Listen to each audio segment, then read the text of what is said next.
আম্মু, আর একটু ঘুমাতে দাও তো। ওই, আমি তোর আম্মু হই। ও তো তুমি? তাড়াতাড়ি উঠে ফ্রেশ হয়ে নাও।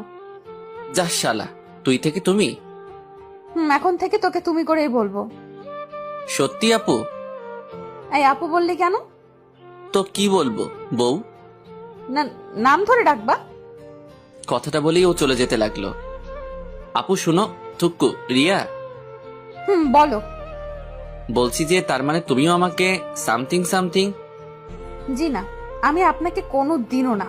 আমি চাই না আমাদের মধ্যে যে দূরত্বতা সেটা অন্য কেউ জানুক। ধ্যাত, ভালো লাগে না। তোমার যা খুশি করো গিয়ে। ফ্রেশ হয়ে নাস্তা করতেছি। কিরে, আজকে এত চুপচাপ? এখন থেকে চুপচাপই থাকবো। আব্বু কান খোঁচাতে খোঁচাতে বলল, কি কি বললি শুনতে পাইনি। আব্বু খাও তো। তোদের জন্য একটা সারপ্রাইজ আছে। সারপ্রাইজ? কি সারপ্রাইজ আব্বু? এই মাসে 15 তারিখে তোরা হানিমুনের জন্য পাশের রাষ্ট্রে নোয়াখালী যাচ্ছিস। ওরে কিপটার ঘরে কিপটারে, শেষমেশ এটাও শোনার বাকি ছিল। রিয়া তো হাসবে না কাঁদবে কিছুই বুঝতেছে না। ও আমার পায়ে একটা খুঁচা মেরে ইশারায় জিজ্ঞেস করলো, এসব কি? পরক্ষণে আব্বু বলে উঠলো, আরে তোরা এমন হয়ে আছিস কেন? আরে আমি তো মজা করছিলাম, তোরা নিউ ইয়র্ক যাচ্ছিস। ওরে আল্লাহ রে, আমার তো খুশির ঠেলায় মন চাইতেছে কাইন্দা লাইতাম। তারপর খাওয়া দাওয়া শেষ করে নিজের রুমে এসে বসে আছি। কি ব্যাপার? আব্বু এত খুশির একটা সংবাদ দিল আর তুমি মন খারাপ করে বসে আছো? মন খারাপ করব না তো কি করব? ওইখানে গিয়ে আঙুল চুষবো? আরে কি বলো, তুমি জানো এখানে কত সুন্দর সুন্দর জায়গা আছে। এখানে গেলে এমনিতেই মন ভালো হয়ে যাবে। ওইখানে মানুষ ঘোরার জন্য যায়, যায় অন্য কিছু করতে। তার মানে তুমি যাবে না?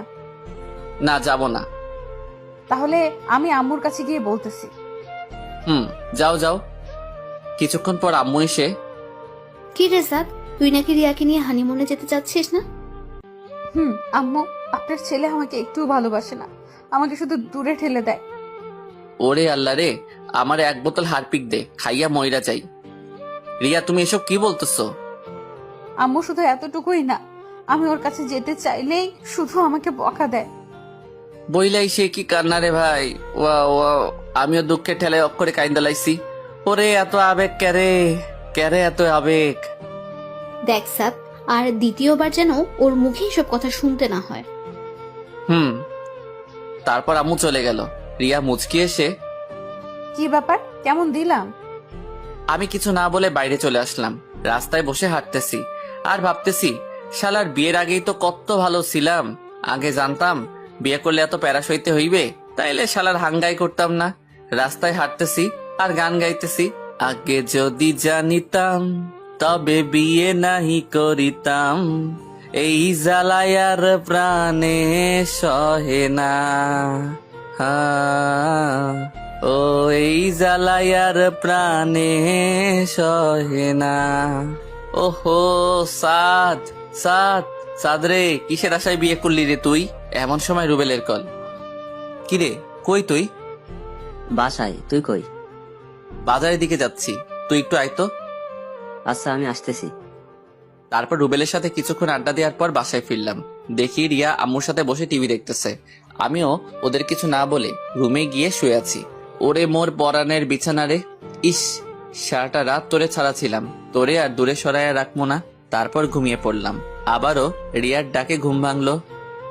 উঠো, লাঞ্চ করবা না? তুমি যাও, আমি আসতেছি।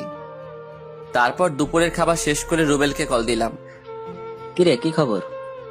আরে রাখ তোর খবর, বাজারে আয়। এখন? না, আগামী জন্মে। আরে বেটা, রাগ করস কেন? আমি এখনই আসতেছি। তারপর রুবেল আসলো। কিরে, কেমন আছিস? আরে বাদ দে, তুই কেমন আছিস? কেন, নতুন বিয়ে করলি, তোর তো মন ভালো থাকার কথা। আরে ব্যাটটা, বিয়ের আগেই ভালো ছিলাম, বউ খালি প্যারা দেয়। রুবেল তো হাসতে হাসতে মঙ্গল গ্রহে পাড়ি দেওয়ার অবস্থা। ওই শালা থামবি? রুবেল হাসতে হাসতেই বলল, তা তুই তো সবাইকে প্যারা দিয়ে বেড়াইতি, আর এখন কিনা? দেখ রাগাবি না কিন্তু। আচ্ছা আচ্ছা, ঠিক আছে।